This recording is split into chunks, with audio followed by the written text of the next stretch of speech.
how to track your Sephora order. So hello guys, welcome back to my YouTube channel.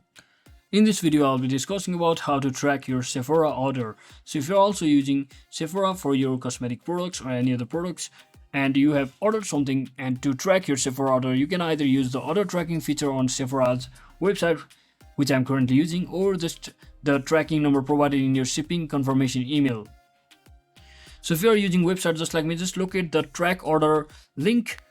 This is usually found at the top of the Sephora website or within the your account section.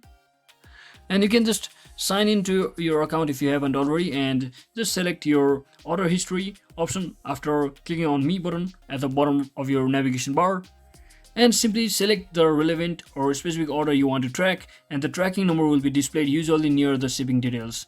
This will take you to the carrier's website for detailed tracking information.